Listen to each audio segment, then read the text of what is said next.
j'ai envie de développer mon leadership. Il est très tendance de nos jours, dans notre société actuelle, de dire j'ai envie de développer mes qualités de leadership. J'ai envie de devenir un vrai leader et cela fait la fortune de milliers de coachs, de boîtes de formation et d'autres entreprises qui vendent à leurs souscripteurs ce qu'est un bon leader. Alors je vais me permettre de lire ce qu'est un bon leader, puisque ce n'est pas quelque chose qui m'habite vraiment, mais je reprends certaines choses que j'ai pu lire. Le vrai leadership cherche à travailler en équipe pour atteindre un objectif commun. Une autre définition des qualités requises pour être un bon leadership et que l'on peut développer dans ces boîtes de conseils, eh bien, un bon leader doit avoir vision, motivation, servir, empathie, créativité, diriger, faire équipe, assumer les risques, améliorer. De plus, c'est celui qui doit bousculer les habitudes, créer, qui n'a aucune peur d'innover ou de proposer des solutions totalement disruptives. Outre son charisme naturel, c'est essentiellement dans ses relations avec les autres qu'il assied son pouvoir de persuasion. Je ne sais pas si vous êtes comme moi, mais moi, la lecture de toutes ces qualités requises et de ce qu'est ou doit être un bon leader, je suis déjà complètement tendu.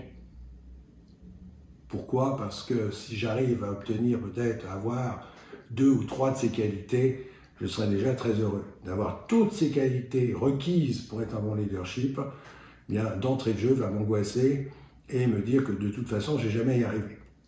Donc, méfions-nous de ces grandes phrases, de ces grandes choses définies par certaines personnes qui définissent ce qu'est un bon leadership ou ce qu'est être un bon leader.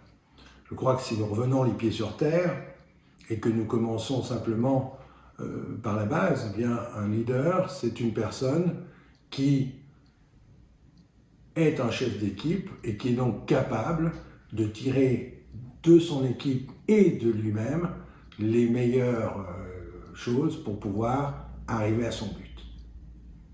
Ceci étant dit, avant d'aller plus loin, j'aimerais aussi poser une autre question. Est-ce que toute personne dans notre société a besoin ou doit avoir envie d'être un leader? Ma réponse est claire, non. Il y a plein de personnes qui n'ont strictement pas envie d'être un leader, et donc la première des choses qu'on doit se poser à soi-même, c'est de se dire, mais est-ce que j'ai envie d'être un leader? Est-ce que le but de ma vie est d'être un chef? Eh bien, vous verrez que si, après avoir éteint le mental, évidemment, c'est la chose première, eh bien, beaucoup d'entre nous vont répondre, non, moi je n'ai pas besoin d'être un chef, j'ai envie d'être heureux dans ce que je fais, et dans le travail que j'ai actuellement, je suis heureux sans être forcément un chef, et je suis plutôt heureux de suivre certains conseils, de faire partie d'une équipe sans forcément être le leader. Et ces personnes-là ont le droit, et peuvent même revendiquer ce droit, de ne pas vouloir être un leader et de simplement faire partie d'une équipe. Et on sait tous qu'il n'y a pas besoin que des leaders, il faut des gens qui participent pleinement, bien entendu, à qui l'on peut donner pleinement des responsabilités sans forcément avoir cette idée en tête qu'il faut être un leader. Donc, selon nous, qu'il y a pas mal d'entre nous, peut-être, qui n'ont pas du tout envie d'être un leader. Il y a une deuxième catégorie de personnes qui, elles, désirent être un leader ou devenir un leader, mais sont tétanisées par la peur. Donc, bien entendu, ces personnes-là sont dirigées par leur mental, par leur ego, qui leur dit que de toute façon, ils ne pourront jamais y arriver, ils sont dans le futur, dans la sous-estime, et là, ça c'est typique, la marque de la présence du mental. Bien, dans un premier temps, il faudra que ces personnes qui sont tétanisées par la peur ou qui ont des angoisses à l'idée de, éteignent leur mental afin de revenir dans le moment présent, recontacter leur envie, et se dire, ok, est-ce que j'ai envie ou pas de devenir un leader? Et la réponse, elle leur sera donnée par leur corps, leur meilleur ami. Souvenez-vous, dès que le mental intervient, on ressent une tension. Si le mental n'est pas là, il y a une détente. En posant ces questions, la réponse sera très vite trouvée. J'ai envie, détente, ça veut dire que la personne est faite pour aller dans ce sens. J'ai envie de devenir un leader, je suis tendu. C'est soit qu'il subsiste encore des peurs et de la sous-estime, soit que tout simplement, ça n'est pas leur vraie envie. Mais que c'est plutôt une envie qui leur a été donnée par d'autres en disant, enfin, tu dois être un leader dans cette société. Souvenons-nous de cela, dès que nous avons une envie réelle, il y a une détente. Dès qu'on a une envie fausse qui est donnée par notre mental, on va avoir une tension. Une fois qu'on a répondu à ces questionnements, il y a en effet des personnes qui décident ou désirent devenir des leaders. Et ces personnes-là, bien entendu, c'est celles-ci qu'on peut accompagner. Moi, j'ai accompagné des centaines, des milliers de chefs d'entreprise ou de personnes qui accédaient à un certain niveau dans des entreprises publiques ou privées et qui cherchaient à savoir comment est-ce qu'ils pouvaient avoir plus confiance en eux, à pouvoir assumer ses responsabilités de façon la plus légère possible. Alors, on va parler de ces personnes et comment est-ce qu'on peut retrouver son leadership ou découvrir qu'on a des vraies qualités de leader en soi. Donc, souvenons-nous de la définition du leadership. Pour moi, ce qui est important, c'est de savoir qu'on va travailler avec d'autres personnes, qu'on a peut-être ce poste de responsabilité, mais que l'on n'est pas dans une structure pyramidale, qu'un vrai leader, c'est quelqu'un qui va pouvoir entourer une équipe et qui sait aussi qu'il est entouré par cette équipe. Parce que ça ne va pas dans un sens et dans les deux sens. Ce qui veut dire qu'un vrai leader, dans un premier temps, il doit être dans l'ouverture. Alors vous allez me dire, dans l'ouverture, comment est-ce qu'on fait pour être dans l'ouverture? La seule chose importante c'est de pouvoir être dans l'ouverture avec soi-même. Parce qu'on ne peut pas être dans l'ouverture avec les autres si on n'est pas dans l'ouverture avec soi-même. Qu'est-ce que ça veut dire être dans l'ouverture avec soi-même? Dans un premier temps, ça veut dire ne pas être dans la fermeture en étant dans le futur, dans les peurs ou dans la culpabilité. Donc réellement être dans le moment présent. Parce que c'est dans le moment présent, déjà qu'on est plus détendu et donc plus à même d'être dans l'ouverture avec soi-même et par conséquent avec les autres. Et c'est vraiment important de dire, on s'ouvre d'abord à soi-même pour pouvoir s'ouvrir aux autres et non pas le contraire. C'est impossible de s'ouvrir aux autres si on est en fermeture avec soi-même. Donc il va falloir s'occuper de nouveau de ce mental, se remettre dans le moment présent et puis aller chercher au fond de nous qui nous sommes. Ça paraît très simple de dire cela, mais en fait c'est beaucoup plus compliqué qu'il n'y paraît. Moi, je fais souvent un exercice avec les personnes que j'accompagne en disant, mais finalement, parlez-moi de vous, qui êtes-vous? Alors les personnes répondent soit par leur fonction, je leur dis, mais ça, c'est pas ce que je désire savoir, c'est pas parce que vous êtes avocat que vous me dites qui vous êtes, vous me parlez de votre métier, de même que c'est pas me répondre par je suis le père de mes enfants ou la mère de mes enfants ou l'ami de X, Y ou Z, non. Parlez-moi de vous, vous en tant que personne, et donnez-moi vos qualités. Je ne veux pas entendre parler des défauts, nommez-moi vos qualités. Et je constate régulièrement que quelle que soit la personne à laquelle je m'adresse, les réponses sont excessivement difficiles à trouver par les personnes. Et ce qui sort souvent, le plus rapidement, c'est les qualités vis-à-vis des autres. Je suis sociable, on peut me faire confiance, je suis empathique, je suis à l'écoute des autres, on peut me parler facilement. C'est donc pas du tout leur qualité propre qu'ils me donnent, que ces personnes me donnent, mais c'est plutôt qui sont ces personnes par rapport à la société, par rapport aux autres. Et je reprends très souvent la personne en disant non, attendez, je ne veux pas entendre que vous soyez gentil, sympathique, accueillant et tout. Je veux entendre qui est la personne que j'ai en face de moi. Ces qualités, vous les avez depuis la naissance. Après, vous les exploitez ou vous ne les exploitez pas, ça c'est une autre chose. Mais qui êtes-vous? Et donc, je leur pose la question, est-ce que vous êtes par exemple créatif? Est-ce que vous êtes intuitif? Est-ce que vous êtes imaginatif? Est-ce que vous êtes doté d'intelligence? Est-ce que vous êtes franc, honnête avec vous-même? Est-ce que vous êtes spontané? Est-ce que vous êtes enthousiaste?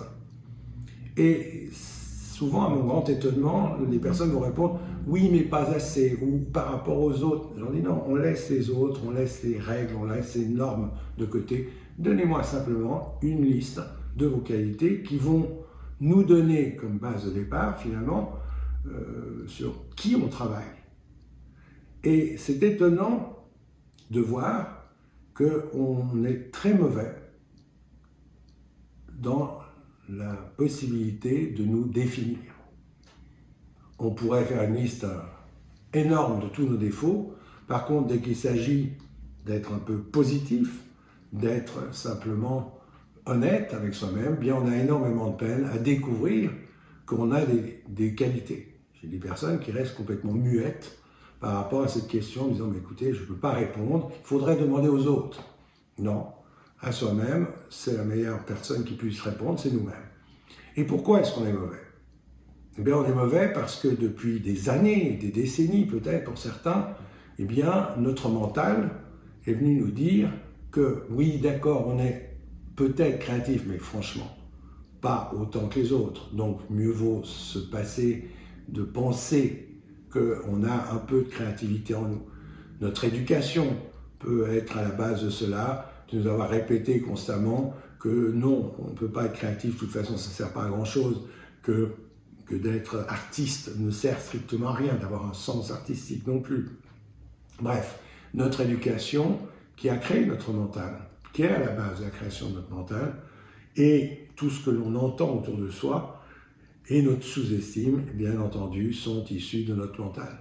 D'où l'importance toujours d'éteindre ce mental quand on essaye de faire ce genre d'exercice pour simplement poser, essayez de le faire chez vous, poser sur le papier la liste de vos qualités. C'est important de pouvoir répondre à cette question et de constater, et tout le monde va pouvoir le faire, qu'on est bourré de qualités, mais qu'on ne les exploite pas, puisqu'on ne sait même pas qu'on en a, ou on ne sait même pas qu'elles sont à ce point-là présentes.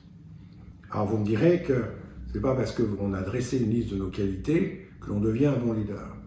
Non, en effet, mais c'est un premier pas important. Reconnaître que nous sommes dotés de qualités et que ces qualités ne demandent qu'à être exploitées. Bien entendu, le mental, lui, va nous dire exactement le contraire. En disant, écoute, tes trucs, c'est ridicule. De toute façon, contente-toi de ce que tu as ou contente-toi d'aller écouter les autres qui vont te dire quelles sont les qualités que tu devrais avoir alors que toi-même, tu t'en reconnais aucune. Et puis, essaye de les développer sans savoir qu'on les a. C'est important de prendre conscience qu'on a déjà plein de qualités à disposition, à la condition qu'on soit dans le moment présent, et donc en contact, en connexion avec nous-mêmes. Et c'est cette connexion avec soi-même qui est compliquée à avoir parce que elle va être brouillée, coupée, cette connexion, par notre grand ami mental qui va tout faire pour exactement nous déconnecter de nous-mêmes et du même coup nous mettre hors de nous-mêmes, n'étant pas centré, bien entendu, que l'on ne va pas être ni performant, ni bon dans ce qu'on essaye d'avoir. Alors après, une fois qu'on a découvert ces qualités, bien entendu, faut-il encore, après en avoir pris conscience, eh bien essayer de les mettre en vie, c'est-à-dire les mettre en musique, c'est-à-dire de les utiliser. Ça, c'est un autre challenge qui nous est proposé, c'est de nous dire, ok, je suis créatif, en quoi dans mon travail Est-ce que je suis créatif? En quoi dans ma vie quotidienne je peux être créatif? On va découvrir qu'il y a plein de choses que l'on peut faire grâce à cette créativité, à la condition, de nouveau, qu'on se donne le droit de l'avoir et de l'exploiter. Maintenant, on peut aussi trouver que l'on a des qualités qu'il nous faut développer. Et alors là, en effet, suivre une formation ou des cours avec des personnes spécialisées en la matière peut se révéler même très utile. Mais à la base, c'est de se reconnaître le fait qu'on a cette qualité et qu'on peut la développer si on en a envie. Alors vous allez me dire, mais de nouveau, quel est le lien avec le leadership? Eh bien, un leader, c'est quelqu'un qui est conscient de son potentiel, qui prend conscience et qui prend, en main son potentiel. Ce potentiel, il est conféré, il est contenu, si vous voulez, dans ces qualités que la personne a en elle.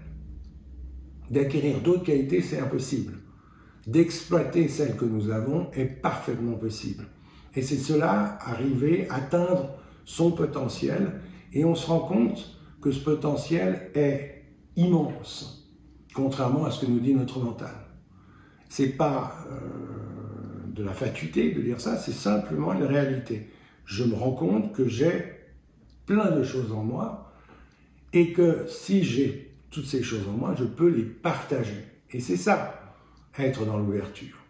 Partager la personne que nous sommes. Mais pour pouvoir partager cette personne que nous sommes et faire en sorte que nous puissions partager avec les autres, donc échanger avec les autres, de façon à atteindre l'objectif ensemble, c'est cela le leadership, eh bien il faut s'accorder le droit d'abord d'avoir ces qualités, de les exploiter, afin de pouvoir s'ouvrir à nous-mêmes. Et quand on s'ouvre à soi-même, comme je l'ai déjà dit, on s'ouvre aux autres. Si on s'ouvre aux autres, on est déjà à ce moment-là dans cet échange et où il n'y aura pas de pouvoir, il y aura simplement 2 personnes qui échangent entre elles, 10 personnes qui échangent entre elles. Et le leader va donc être quelqu'un qui va pouvoir éventuellement accompagner les autres à découvrir en eux, en elles, ce que ces personnes ont, pour pouvoir exploiter de façon intense et pleine ces qualités pour que cela se surajoute au groupe et donc à la performance du groupe.